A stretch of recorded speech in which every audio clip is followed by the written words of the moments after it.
យើងចាំជួបមួយនេះតាមបទនេះដើម្បីបង្ហាញតាមក្នុងក្រោយដែលយើងប្រមូលបាននៃរួមដូចក្នុងសន្លឹកឆ្នោតឬល្បិចពេជ្រចរិតមួយចំនួនដែលធ្វើឲ្យអ្នកទាំងអស់នៃការបោះឆ្នោតនេះវាមិនឆ្លុះបញ្ចាំងការពិតមិនឆ្លុះបញ្ចាំងឆន្ទៈវិជ្ជានេះដែលខ្លាចទៅជាការបំភ្លៃឆន្ទៈវិជ្ជានេះបន្តិចទៀតខ្ញុំជឿថាបងប្អូនបានទទួលព័ត៌មានដែលខ្ញុំនិយាយទៅដែរគឺនឹងមានការញាក់ឲ្យធំព័ត៌មានទី1ឈ្មោះស្ទួយយើងបានស្រាវជ្រាវឲ្យឃើញឈ្មោះស្ទួយរាប់ម៉ឺនចូលសែនដែលកោជបបានរៀបចំទុកនៅក្នុងឈ្មោះរបស់ឆ្នោតដើម្បីអនុញ្ញាតឲ្យមនុស្សមួយចំនួនបោះឆ្នោតពីរដងហើយព្រឹកនេះលោកអ្នកសារព័ត៌មានបានទៅសន្និសីទកសែតរៀបចំដោយកូនប្រែក៏បានបង្ហាញថាទឹកខ្មៅគេអាចលាបជាដូច្នេះព័ត៌មានពីរនេះវាជួបផ្សំគ្នាល្អទឹកខ្មៅកន្លះវាជាមនុស្សអាចទៅបោះឆ្នោតបានលើកពីម្ដងឈ្មោះស្ទួយនេះដូចជាមនុស្សម្នាក់តែម្នាក់មិនបោះពីរដងទេម្នាក់បោះទៅឈ្មោះមួយម្ដងតែអាឈ្មោះខ្លួននៅកន្លែងទៀតហ្នឹងថាស្មីខ្លួនអត់មកទេគេនឹងឲ្យឈ្មោះនេះទៅអ្នកទៀតដែលអត់មានសិទ្ធិបោះឆ្នោតសោះប្រើប្រាស់ឈ្មោះនេះដើម្បីបោះឆ្នោតឲ្យគណៈបកកណ្ដាលហើយព័ត៌មានមួយទៀតដែលយើងកំពុងតែនិយាយទៅដែរគឺមានភូមិខាងគណៈបកប្រជាជនបានមកប្រាប់យើងពួកគាត់ថាមានបញ្ហាសំខាន់ម្នាក់សិការបស់គាត់គាត់ថាទៅជួយគួរឲ្យด้วยបំណងសន្លឹកឆ្នោតដែលនៅក្នុងវាដូចជាការលួចជីវិតមនុស្សលួចសេចក្តីសង្ឃឹមរបស់លួចអនាគតរបស់ប្រជាពលរដ្ឋពិសេសជាជនយើងជាអ្នកការប្រជុំសាសនាយើងលួចរកស្បាត់អ្នកណាក៏ដោយសូម្បីតែបន្តិចលួចដល់បាបតែដល់យើងលួចសន្លឹកឆ្នោតនេះគឺធ្ងន់ណាស់ពួកប្រជាជនគ្នាបោះឆ្នោតគ្នាសង្ឃឹមថាគ្នាបានជីវភាពថ្មីជីវភាពរុងរឿងតែលួចសន្លឹកឆ្នោតបាត់ទៅតិចគឺបំផ្លាញ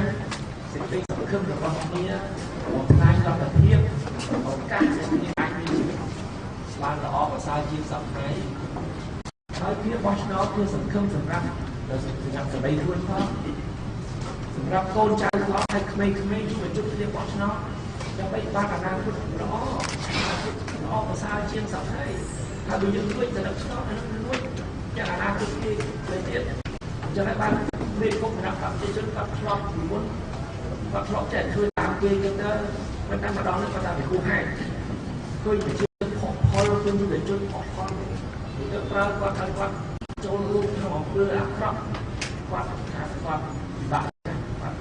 ចេញមកគាត់មកជួបខ្ញុំជួបសហការីជួបទាំងប្រទេសថាលើសំអល់វិទ្យាកដាយើងនឹងវិទ្យាកដាដូចជានៅបាត់ដំបងនៅវិទ្យាជ័យគណៈកម្មការជាតិរៀបចំការបោះឆ្នោតគណៈខេត្តចូលដល់គុំតាមបណ្ដាញពួកអតិថិជនគណៈបកប្រជាជនតាមអភិបាលគេនោះគឺប្រើមានភូមិមួយមានភូមិของភូមិសូចឲ្យរកមនុស្សហើយមនុស្សដែលអត់មានសិទ្ធិបោះឆ្នោតសោះឬក៏ឆ្នោតកាត់ភូមិនោះពេលថ្ងៃបោះឆ្នោតបោះឆ្នោតនៅពេលថ្ងៃបោះឆ្នោតគឺថ្ងៃរបស់តែគេយកមនុស្សហ្នឹងគេយកទៅបំពាក់នៅ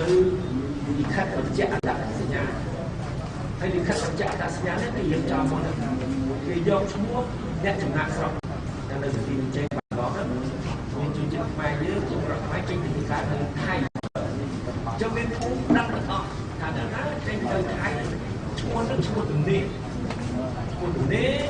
ហើយទីអ្នកភូមិមកក្នុងនោះគឺដឹងថាឈ្មោះនោះគឺទំនេរមកអញ្ចឹងគេនឹងយកឈ្មោះទំនេរនោះ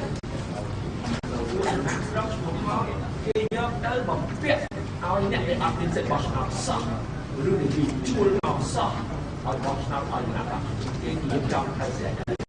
បញ្ជាក់ដាក់សញ្ញាគេបំពេញអាឈ្មោះខ្មងហើយ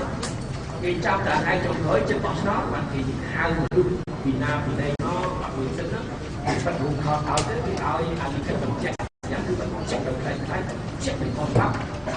បញ្ជាក់ពីការពិតឲ្យបោះឆ្នោតឲ្យគណៈបកគេតែលើកគ្នានេះទូយ៉ាងប្រទេសយើងសូមឲ្យឆាចោលភូមិណាកាយឡៃបោះឆ្នោតណាដែលយើងមានគាត់តាមចាប់យើងចាប់បានថាប្រើឈ្មោះខ្មោចឈ្មោះមនុស្សអត់នៅសោះយើងហៅជាតាមលោកនិយាយហៅការសិទ្ធិមនុស្សហៅអោទូទៅមើលមកទៀមគាត់ឈ្មោះមនុស្សអត់នៅសោះលើអីមានគណៈបោះឆ្នោតយកឈ្មោះយើងទៅសួរអ្នកភូមិយើងទៅសួរបងប្អូនយើងទៅសួរម៉ែទៅថាស្បែកខ្លួនអត់នៅសោះមិនគឺតែណាបោះឆ្នោតជំនួសស្បែកខ្លួនជំនួសអ្នកចំណាក់សុំខ្ញុំចង់ប៉ុណ្ណឹងខ្ញុំចង់រៀបពីស្ដារការពិតណាជូនបងប្អូនតាមលក្ខណៈខ្ញុំបានផ្សព្វផ្សាយនៅក្នុងប្រទេសអាទំព័រគណៈបកសង្គ្រោះជាតិដែលយើងចាប់បានឈ្មោះស្ទួយរបស់ផ្សាយអ្នកហ្នឹងយើងបានបោះសូមចូលមើលតែទំព័រគណៈបកសង្គ្រោះជាតិ CNRP ចូលទៅឃើញគឺបញ្ជីនោះអស់មករៀបតាមខេត្តឈ្មោះស្ទួយប្រមាណហើយយើងអាចទៅជាគាត់បោះឆ្នោតហើយយើងព្រៀងគាត់ទៅឈ្មោះស្ទួយហ្នឹងមនុស្សឈ្មោះជាមួយមិនក៏បោះ2ដងអញ្ចឹងអរគុណ